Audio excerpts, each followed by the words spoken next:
안녕하세요. 오늘도 사연사롱을 찾아주셔서 감사합니다. 요즘은 돈이 무섭다는 생각이 많이 들어요. 제가 그런 생각을 하게 된 건 시댁 때문인데요. 시댁은 돈이 좀 많은 집안입니다.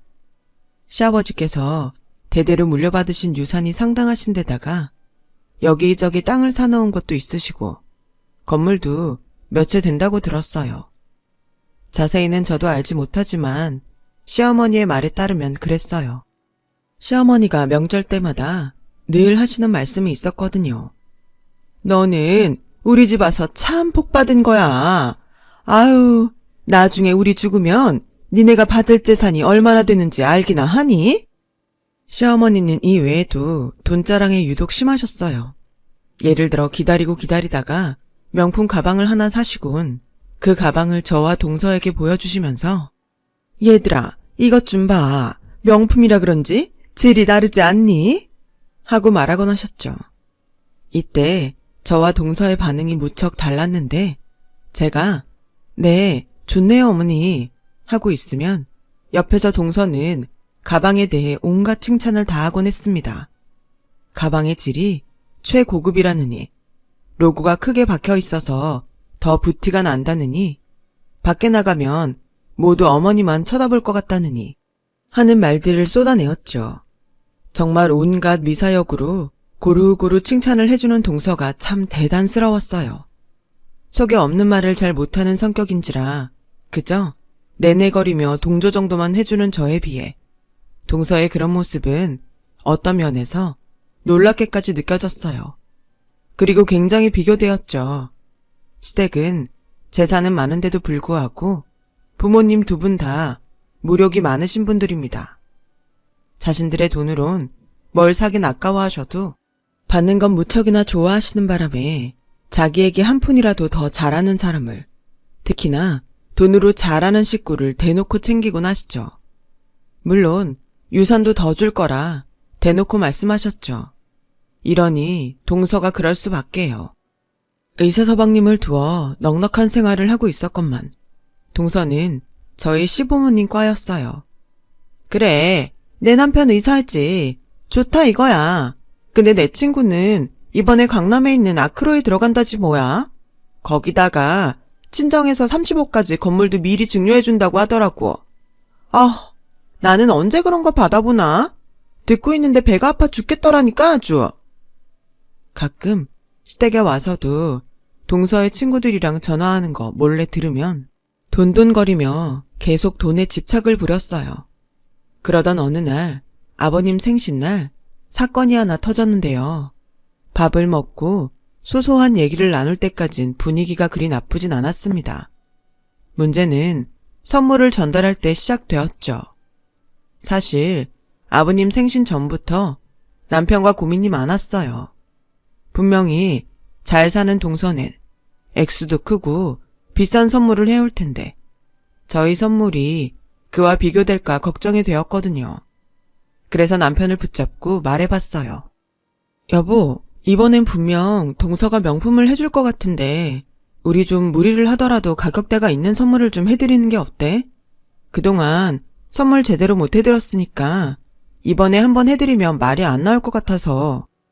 남편이나 저나 중소기업 월급쟁이들이라 생활하기 빠듯했지만 제 설득에 남편도 이번만큼은 돈을 넉넉히 쓰자고 했고 무엇을 할까 고민하다가 꽤 비싼 공진단을 사다 드렸어요. 받으시자마자 역시나 시아버지의 눈이 휘둥그레졌어요. 니네가 웬일이냐? 재석이 너도 결혼하고 나서 부모한테 돈 아끼더니 이번엔 좀 쓰기로 한 거냐? 진지게 이럴 것이지. 예전부터 그랬으면 좀 좋아. 암튼 잘 먹으마. 네. 그냥 고맙다고 말하면 될걸. 꼭 무언가 말을 덧붙여 기분을 상하게 하긴 하셨지만 어쨌든 좋아라 하시니 다행이라 생각했어요. 그런데 동서가 그걸 보면서 의미심장한 미소를 짓는 거였습니다. 마음이 불안했죠. 잠시 후 띵동 초인종 소리가 들리더니 택배원이 집에 들어오더라고요. 그리고 택배원 손에 들린 건 바로 안마의자였죠. 그것도 고가의 브랜드 안마의자요. 아버님은 이 비싼 안마의자를 사주었다면서 그야말로 동서를 업고 뛸 정도로 흥분하셨습니다. 세상에, 이게 무슨 안마의자니? 엄청 고가의 제품 아니야? 브랜드 보니 몇백을 기본으로 줬어야 할 건데. 아니, 내가 이런 선물을 받게 될 줄이야. 어쩐지. 그래서 내가 어제 똥꿈을 꿨구나. 돈 들어오는 꿈이었는데 다 이유가 있었어. 며느라, 아들아, 고맙구나, 고마워. 아니에요, 어머님, 아버님. 저번에 몸 여기저기 쑤신다고 하셨잖아요. 저희가 자식 낸돌이로 당연히 이 정도는 해드려야죠. 저와 남편은 그야말로 너무나 민망해졌어요. 심지어 안마 의자에 치여 공진단 박스는 저 멀리 날아가 버린 지 오래였어요. 순식간에 남편도 저도 얼굴이 붉어져 서로의 얼굴만 쳐다보고 있었는데 그때 동서가 한마디를 얻는 거였습니다. 아우, 형님 어떡해요. 저희가 이런 선물을 해서. 그러니 좀 고급스러운 선물을 들고 오시지 그러셨어요. 신경 쓴 게 너무 티가 안 나잖아요. 뭐라고, 동서? 예, 솔직히 제 말이 뭐 틀린 게 있어. 니네가 지금까지 우리 생일날 뭐 해준 게 있었니? 매번 쓸데없는 걸 선물이랍시고 사와가지고 와선 내가 생일이니까 참고 넘어간 거다. 어머니, 어쩜 말씀을 그리 섭섭하게 하실 수 있으세요. 동선이야 이미 넉넉한 형편이고 저흰 그에 비해 없는 형편인데 당연히 선물의 가격대도 달라질 수밖에 없죠. 그래도 나름대로 정성을 들인다고 해서 무리하고 들고 온 선물인데 그렇게 말하시면 저희가 준비한 게 뭐가 되나요? 예, 아니 안마의자를 사온 정성과 저까지 거 사온 정성이 어떻게 같을 수 있겠냐. 당연히 둘째네는 돈을 쓴 만큼 우리에게 더 큰 정성을 보여준 거고 니네들은 그에 비해 작은 걸 보여줬으니 어쩔 수 없는 거지. 억울하면 니네들이 더 좋은 걸 사오든가. 정말 기가 막히고 어이가 없었죠. 가격이 다르다고 정성이 다르다는 그 말에 할 말이 없었습니다. 저와 남편은 더 이상 여기 있을 필요성을 느끼지 못하고 집 밖으로 나가버렸어요. 남편의 얼굴도 말이 아니었어요. 실제로 남편은 이 일로 마음이 상했는지 시부모님께 따로 연락을 드리지 않았죠. 그런데 시어머님께서 찔렸는지 어느 날 제게 연락을 걸어오더군요. 예, 내가 그날 선을 좀 넘어선 것 같은데 재석이 아직 많이 삐져있니? 무슨 일로 연락하긴. 그냥 니네들이 삐졌으면 풀라고 연락한 거다. 내가 그날은 과했어. 실은 안마의자를 너무 갖고 싶었는데 그게 내 눈앞에 있으니까 잠깐 눈이 횟가닥했다. 네, 어머님. 일단은 재석 씨에게 어머님이 전화 왔다고 말은 할게요. 그래, 중간에서 네가 말 좀 잘해라. 알았지? 너도 그까짓 작은 일로 소인배처럼 굴지 말고. 또 시어머니는 공진단을 아주 잘 드시고 계시다면서 그걸 먹고 몸이 건강해졌는지 전보다 더 등산도 자주 다니신다 했어요. 버리셨을지 먹고 계실지는 모를 노릇이었지만 귀찮을 정도로 사과를 하시는 바람에 그렇게 그 일은 어영부영 지나가게 되었어요. 그러던 시점에 저희에게 아이가 찾아오게 되었습니다. 아이가 건강하게 나와주기만을 바랬고 저희 바람을 알았는지 아이는 너무나 어여쁜 모습으로 세상에 나와주었어요. 육아를 하자 또 다른 세상이 펼쳐지더라고요. 지금까지의 삶이 정말 개인적인 삶이라 느껴질 정도로 아이를 키우고 엄마가 되는 삶은 또 다른 삶이었어요. 하루에도 잠이 너무 부족해서 틈만 나면 어딘가에 기대어 꾸벅꾸벅 졸곤 했는데 이 세상 엄마들이 새삼 대단하단 생각이 들었죠. 그래도 조금씩 시간이 지나면서 육아에 적응을 해나가고 아이도 크자 여유 시간이 조금 생겼어요. 저는 그 시간에 남편과 그간 제대로 하지 못했던 사업 계획을 세워 나가기로 했어요. 사업에 대한 생각은 사실 3년 전부터였어요. 아이를 키우다 보면 앞으로 더 많은 생활비가 필요할 거고 그러려면 회사보다 좀 더 많은 돈을 벌 수 있는 곳이 필요하다는 생각이 들었으니까요. 그래서 어떤 사업을 할까 찾아보다가 남편이 꽃차 전문 카페를 얘기하더라고요. 평소 저희 둘 다 꽃차에 관심이 많기도 했고 희소성이 있기에 승산도 있을 것 같았어요. 아이도 생겼고 방향도 잡혔기에 남편은 카페 운영 사업 쪽으로, 저는 꽃차 쪽으로 더 열심히 공부를 해 나가기 시작했어요. 그렇게 하나하나 정성스레 준비한 끝에 드디어 12월 한겨울에 가게는 오픈을 하게 되었습니다. 그간의 노력이 커서 그런지 오픈 날엔 정신없이 손님을 맞이했지만 마음만큼은 너무 뿌듯해 미소가 내려가지 않더라고요. 카페가 잘 되자 바로 반응이 온 사람은 동서였어요. 동서는 평소에도 SNS에 굉장히 몰두했는데 어느 날 저희 카페가 인터넷에 올라오자 놀랐는지 전화를 걸었어요. 형님, 가게가 그리 잘 돼요? 지금 정말 다행히 잘 되고 있어. 언제 한번 놀러와. 동서에게 놀러오라는 말은 그냥 한 말이 아니었어요. 사실 평소 저를 무시하는 행동을 일삼았던 동서에게 얼마나 가게가 잘 되어가고 있는지 보여주고 싶기도 했고 이참에 한 방 먹이고 싶기도 했죠. 동서는 제 말에 떨떠름한 목소리로 그럼 시어머니와 함께 가겠다고 하더니 전화를 끊었어요. 며칠 후 동서는 정말 가게를 찾아왔더라고요. 당시 손님들이 많았던 터라 정신이 없었는데 누군가 저를 툭툭 치더라고요. 형님, 많이 바빠요? 어머니랑 백화점에 갔다가 잠깐 들렀어요. 아, 동서 왔구나. 어머님 오셨어요? 세상에, 손님이 왜 이리 많으니? 테이블을 모두 꽉 채웠는데?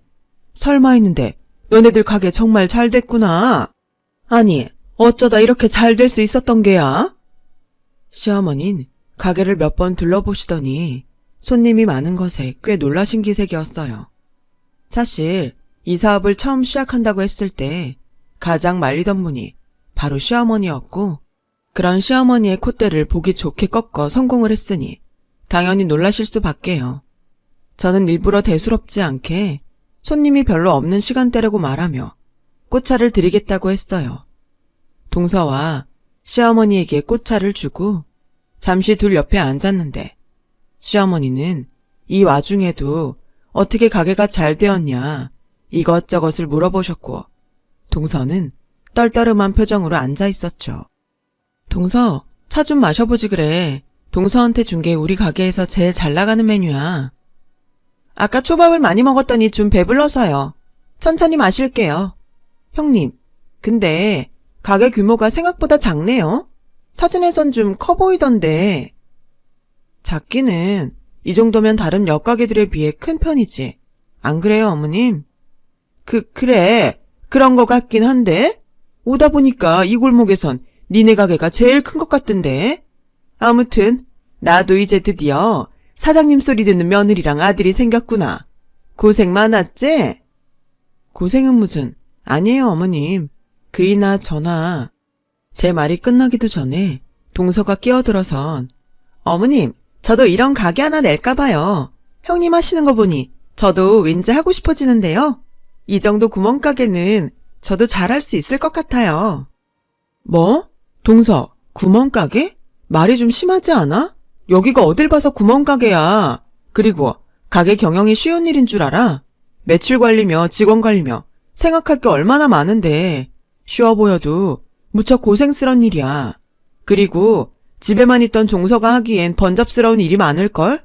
설거지도 직접 해야 하는데 동서는 그간 가정부 썼으니까 설거지한 지도 좀 오래되지 않았어?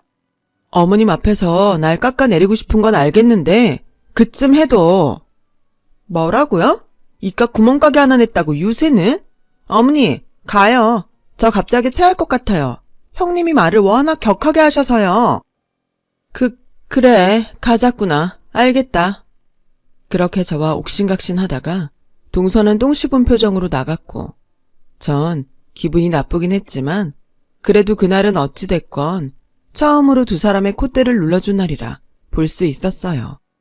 그날 저녁 영업이 끝나고 남편한테 이 일을 말하니 남편도 그런 일이 있었냐며 뿌듯해했습니다. 남편이 그토록 받고 싶었던 인정을 이제야 받게 된 거였으니까요. 그 와중에 코로나가 터져버렸죠. 모두가 불경기였고 힘든 상황이었죠. 저희 가게도 그 불황을 피해갈 수 없었습니다. 한 달 매출이 반으로 뚝 절감하고 말았어요. 사람들로 번잡하던 가게에 빈 테이블이 있으니 속이 정말 바짝바짝 타들어갔습니다. 어떻게 일군 가게인데 걱정이 많이 되더군요. 이 사태가 터지고 나서 제일 전화 먼저 온 건 동서였어요. 어머, 형님 어떡해요. 가게가 망하게 생겼네. 아우, 어쩜 좋아. 하고 걱정하는 척 했지만 그 못된 심보를 짐작 못할 리 있나요. 너무 괘씸해 말도 없이 전화를 끊어버렸죠. 가게는 예전보다 형편이 좀 안 좋아지고 있었지만 여지없이 시어머니 생신은 다가왔어요. 이 불경기에도 선물은 꼭 받으셔야겠는지 시어머니는 잔뜩 기대하는 눈치셨죠. 저희가 오기 며칠 전부터 전화해서 은근슬쩍 갖고 싶은 선물을 제시하셨으니까요. 짠! 어머니, 명품 스카프예요. 어머니 이거 한정판이라서 사고 싶으셨죠? 아우, 역시 우리 애기가 이런 걸 또 다 준비했구나. 기특도 해라. 정성이 아주 기특하네. 아니, 잠깐만. 니넨 설마 이거 준비한 거니? 휴, 아무리 그래도 그렇지. 시애미 생일에 돈 50만 원이 뭐니? 이런 거 줄 바엔 차라리 안 주는 게 낫겠네. 받아도 기분이 영 찝찝하다 얘. 시어머니는 저런 말로 저희에게 온갖 구박을 대놓고 하셨어요. 정말 시댁에 온 지 10분 만에 도로 집으로 가고 싶더라고요. 하지만 참을 인자를 미친 듯이 새기며 그 분위기 속에서 식사까지 하게 되었어요. 식사 후 설거지도 동서가 허리가 아프다고 하는 바람에 제가 해야 했어요. 그런데 설거지를 하던 와중 거실 쪽에서 동서의 비명소리가 들려왔습니다. 아! 당장 안 떼! 그거 떼란 말이야! 뒤이어 저희 딸 울음소리까지 들려서 깜짝 놀라 거실로 나갔는데 딸아이가 한복판에 나덩그러져 있더라고요. 스카프 한쪽이 젖어 있는 게 눈에 띄었어요. 아마도 저희 딸아이가 그 스카프가 신기했는지 만지작거리다가 입에 넣었나 봐요. 그걸 본 동서가 딸아이를 순간적으로 밀친 거였고 그 바람에 울음을 터뜨리게 된 거였죠. 그 와중에도 시부모님은 이 모든 것을 보고도 아무런 말씀도 하지 않고 계셨고요. 사람이 너무 기막힌 일을 당하면 할 말을 잃어버린다 하잖아요. 내가 지금 보고 있는 게 현실이 맞나 싶어 멍해져 있었는데 제가 일을 치기도 전 남편이 그 자리에서 스카프를 쭉 찢어버리더군요. 다들 미쳤어? 이깟 스카프가 뭐라고? 아니, 지금 저 명품을 찢은 거예요? 저게 얼마짜린지는 아세요? 제가 얼마나 정성껏 준비한 우리 어머님 선물인데 당장 새로 사놓으세요. 사놓으라고요. 남편은 참고로 지금껏 단 한 번도 큰 소리를 낸 적이 없는 사람이었어요. 하지만 딸아이가 이깟 스카프 한번 만졌다고 이런 취급을 받으니 참을 수가 없었던 거죠. 남편이 스카프를 찢어버리자 시어머니의 눈도 휘둥그레졌고 동서는 벌벌 떨며 남편을 노려보더라고요. 그제야 저는 깨달았어요. 시댁과의 인연은 여기까지이구나. 더 맞설 필요도 없겠구나. 저는 그 자리에서 찢어진 스카프를 동서 얼굴에 던져버리곤 남편과 딸을 데리고 나와버렸죠. 그 이후 남편과 전 이제부턴 명절날도 생신날도 시댁에 가지 않기로 했고 무섭도록 가게에만 집중했어요. 오히려 그런 일이 있으니 뭘 할까요? 동서와 시부모에게 무시당했던 걸 생각하면 오기가 생겨 더 버틸 수 있는 힘이 되더라고요. 그렇게 시댁 식구들을 안 보고 산 지 1년쯤 되었을 때였어요. 갑자기 시어머니에게서 한 통의 전화가 걸려왔습니다. 동서네가 요즘 투자로 이득을 많이 올리고 있다며 저희도 거기에 동참하라는 거였어요. 나도 이번에 걔네 믿고 건물 팔아서 투자했거든. 니네들도 해라. 아마 돈이 꽤 될 거야. 그러니까 지금 저희한테 투자를 하라고 전화를 하신 거예요? 그래, 좋은 거 알려주겠다는데 말투가 왜 그러니? 어이가 없었죠. 시어머니 나름대론 아무 일 없다는 듯 지나가고 싶으셨던 것 같았어요. 하지만 저희는 당연히 아니었죠. 더 그 집 식구들을 보고 살 생각이 없었던지라 저도 남편도 아무런 대꾸 없이 전화를 뚝 끊어버렸고 그 후에도 걸려오는 어머니의 전화들은 죄다 싹 무시했어요. 하지만 사람 인연 한번 참 즐기더군요. 어쩔 수 없이 시어머니를 다시 봐야만 하는 일이 생기고 만 거죠. 바로 시어머니가 초라한 행색으로 가게를 찾아오면서였습니다. 얘들아, 미안하지만 잠깐만 나랑 얘기 좀 할 수 있겠니? 그런데 좀 이상했어요. 오랜만에 보는 시어머니의 안색은 마치 아픈 사람처럼 정말 좋지 않아 보였어요. 어디든 명품 가방과 명품 옷으로 도배하시던 분이 좀 초라한 모습으로 나타나니 당황스러웠습니다. 잠시 후 시어머니가 해주시는 그간의 이야기를 듣고서야 이몰고를 이해할 수 있었어요. 내가 너네들에게 전화했을 때 기억나니? 걔네가 투자를 권하더라고. 아주 좋은 투자건이 있는데 나도 거기에 투자를 하면 수익을 몇 배로 올릴 수 있다고 하면서 가족이니까 알려드린다는 말에 그만 혹해서 건물을 투자했다. 실제로 수익이 나서 정말 돈이 되는 줄 알았어. 그리고 그 다음에 노후자금까지 몽땅 털어서 둘째한테 줬는데 걔네들 다음날 연락이 뚝 끊겼단다. 처음엔 설마 했는데 한 달째 연락이 안 되니까 경찰에 연락을 했는데 걔네가 이미 여러 사람을 속인 죄로. 말씀하시는 동안 시어머니는 눈물을 참지 못하셨어요. 그 뒷말을 들어보니 동서와 서방님은 시어머니 외에도 사람들에게 투자를 권해 돈을 받았고 그 돈을 들고 어딘가에 잠적해 있는 상태라는 거였어요. 어쩌면 좋니 이를. 시어머니는 절 붙잡고 눈물을 펑펑 쏟으셨고 그 자리에서 오열까지 하시더군요. 저희도 당황스럽게 마찬가지였습니다. 이게 뭔 일인지 도대체 알 길이 없었죠. 어찌됐건 동서와 서방님을 찾는 게 급선무였기에 그렇게 소식을 기다리고 있던 어느 날 동서와 서방님 소식이 들려왔어요. 어느 여관방에서 발견이 되었단 소식이었죠. 그리고 오랜만에 만난 그들의 모습은 정말이지 믿을 수 없을 정도로 충격적이었어요. 동서는 경찰에서 절 마주치자 흠칫 놀라더니 갑자기 달려들어 술을 사달라고 했어요. 형님, 제발 술 좀 사주세요. 네? 술 좀요. 동서는 그간 무슨 일을 겪었는지 알코올 중독자가 되어버렸고 서방님 역시 생기 하나 없는 눈동자로 절 보고 있었어요. 미친 사람처럼 숨을 헐떡이며 술을 찾는 동서를 보자 그간의 삶이 어땠는지 충분히 예상할 수 있었어요. 동서와 서방님은 선물 투자를 했다고 해요. 그간 번 돈에 만족하지 못하고 투자를 했는데 거기서 거액을 잃었다더군요. 그 돈을 메꾸기 위해 사람들에게 사기를 치기 시작한 거였어요. 결국 시어머니가 준 마지막 투자금까지 날려먹고 빚쟁이들에게 쫓기다가 경찰에게 발각이 되고 만 거였죠. 동서는 저와 남편이 등을 돌릴 때까지도 계속 술 얘기를 했어요. 그때 시어머니가 경찰서로 들어와 자기 돈을 날렸다며 동서의 머리채를 붙잡았습니다. 경찰서는 순식간에 동서의 비명소리로 가득 찼죠. 경찰들이 시어머니를 한 번에 떼어놓을 수도 없을 정도로 시어머니는 이미 광분한 상태였고요. 저와 남편은 그걸 보다가 조용히 경찰서를 빠져나왔어요. 그 뒤 동서와 서방님은 죗값을 치르기 위해 교도소에 갔고 시어머니는 공장에 나가시며 살고 계세요. 자신이 비웃던 노동일을 하면서요. 이런 일을 겪으니 참 사람 인생 한 치 앞도 모르는 거란 생각이 듭니다.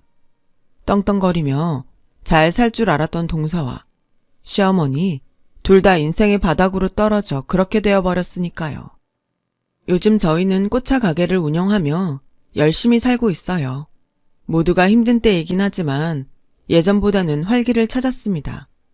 더 나아지겠죠. 저희가 가진 것에 감사하면서 오늘 하루도 잘 살아나가 보려고 하고 있어요. 내일이 오늘보다 분명 더 나은 삶이라는 믿음 잃지 마시고 같이 잘 견뎌내어 봅시다. 쓰다 보니 이야기가 길어졌네요. 지금까지 긴 사연 들어주셔서 감사하고 여러분들의 앞날엔 꽃길만이 가득하길 바라겠습니다. 여러분, 사연 댓글에 응원과 현명한 조언 부탁드려요. 좋아요와 구독은 저에게 큰 힘이 됩니다. 오늘도 좋은 일 가득하세요.